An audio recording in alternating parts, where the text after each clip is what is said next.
रीमा और रवि की शादी को 4 महीने हो चुके थे। शादी से पहले रीमा बहुत खुश रहती थी, लेकिन अब धीरे धीरे उसके चेहरे की खुशी कहानी गायब से हो गई थी। बाकी घर वालों के सामने तो वो अपने चेहरे पर एक नकली मुस्कान सजाकर दिन भर घर में घूमती रहती थी, लेकिन उसका अंतर्मन इतना घायल हो चुका था कि अब वो भीतर से कोई खुशी महसूस नहीं कर पाती थी। उसे ऐसा लगता था जैसे उसने शादी करके अपनी जिंदगी की सबसे बड़ी भूल कर दी हो और उसकी सारी जिंदगी ही इस विवाह के चक्कर में बर्बाद हो गई हो। रवि ने इतने दिनों में ना तो कभी पत्नी को जानने समझने की कोशिश की और ना ही वो पत्नी से ज्यादा बातचीत करता था। रात को एकांत मिलने पर भी वो बस अपनी जरूरत पूरी करने के चक्कर में ही लगा रहता था और सुबह होते ही मानो उसे पत्नी से कोई मतलब ही नहीं था।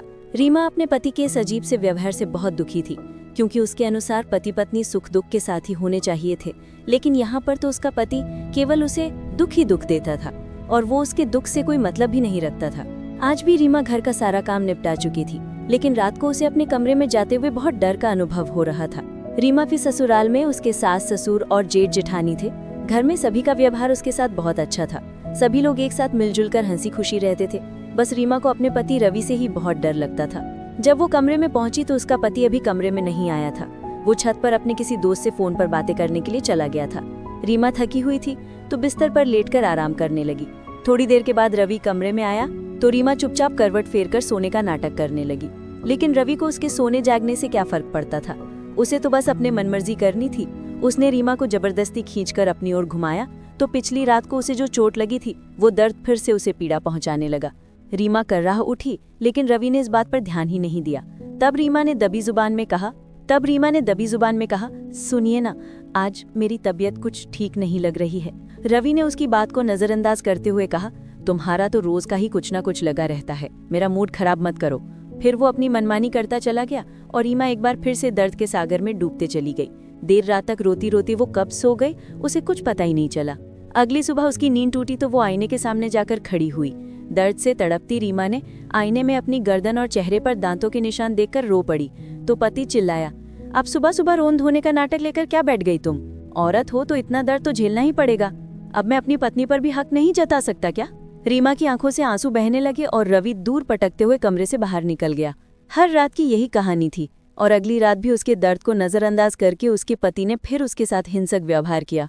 रीमा समझ नहीं पा रही थी कि क्या शादी होने का मतलब केवल यही है।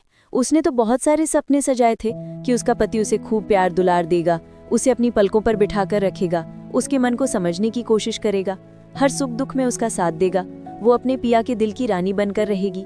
लेकिन यहाँ तो उसके पति को केवल उसके तन से ही मतलब था। उसकी शादी को 4 महीने हो चुके थे। हर रात उसके साथ यही कहानी दोहरे जाती थी।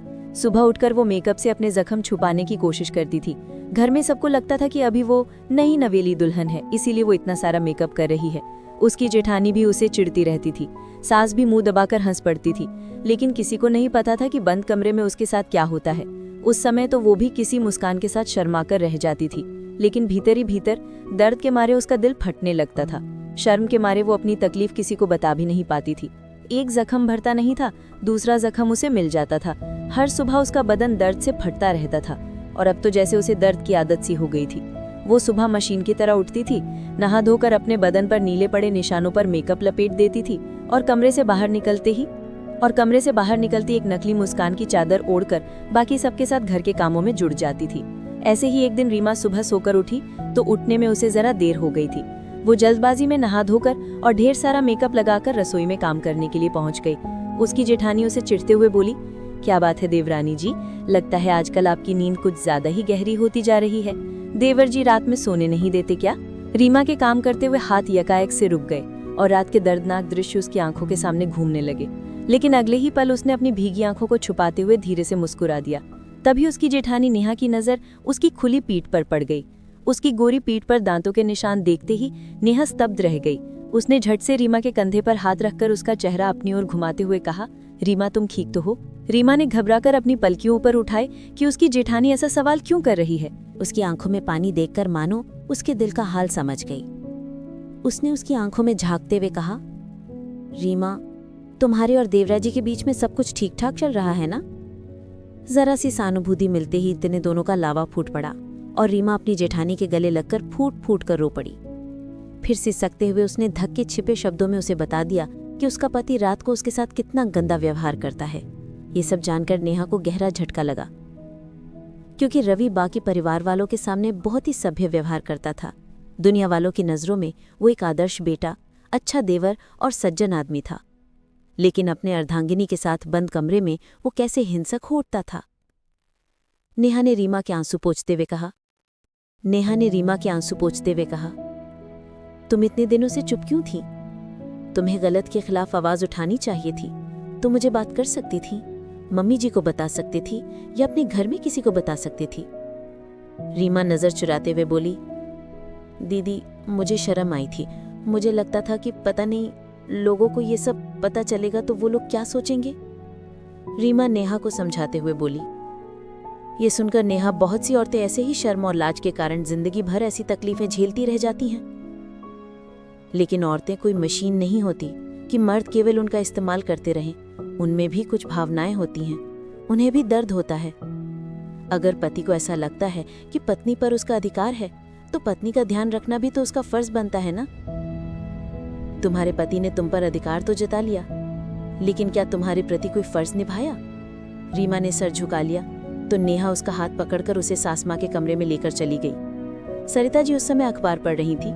नेहा ने उनके हाथों से अखबार लेकर टेबल पर रख दिया तो सरिता जी बोल पड़ी, अरे बहू, अखबार क्यों छीन लिया तूने? देश दुनिया की खबर भी नहीं पढ़ने दोगी क्या? नेहा उनके पास बैठते हुए बोली, मम्मी जी, देश दुनिया की खबर बाद में पढ़ लीजिएगा, पहले देखिए कि आपके घर में क्या हो रहा है। इतना कहकर उसने रीमा की पीठ पर का निशान उन्हें दिखा दिया और सारी बातें भी बता दी। सरिता जी अपना सर पकड़कर बैठ गई और कहने लगी, मुझे नहीं पता था कि मेरा बेटा ऐसा है। वो जो भी कर रहा है बहुत गलत कर रहा है।